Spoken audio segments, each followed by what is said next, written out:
31 मार्चपर्यंत आता शेतकऱ्यांच्या पीक विम्याची रक्कम खात्यावर जमा होणार आहे। कृषी मंत्री माणिकराव कोकाटे यांनी विधानसभेत तसं आश्वासन दिलंय। पीक विम्याबाबत परभणीचे आमदार राहुल पाटील यांनी प्रश्न उपस्थित केलेला होता आणि त्यावर उत्तर देताना कृषी मंत्र्यांनी हे आश्वासन दिलंय।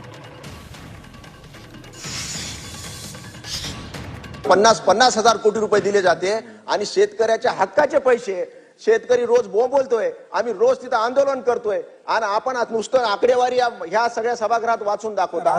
माझा स्पेसिफिक प्रश्न आहे अध्यक्ष महाराज, की 58 कोटी जे माझ्या मतदारसंघातले माझ्या जिल्ह्याचे पेंडिंग आहे, जे आमच्या अधिकाराचे आहेत, जे आमच्या हक्काचे आहेत, ते हक्काचे पैसे तुम्ही रोखू का शकता आणि कसं शकता?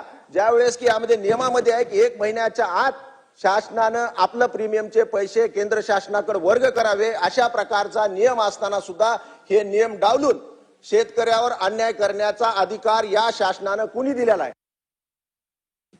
आता सदर हप्ता रक्कम वित्त विभागाकडून BDS वर उपलब्ध करून घेण्यात येत आहे।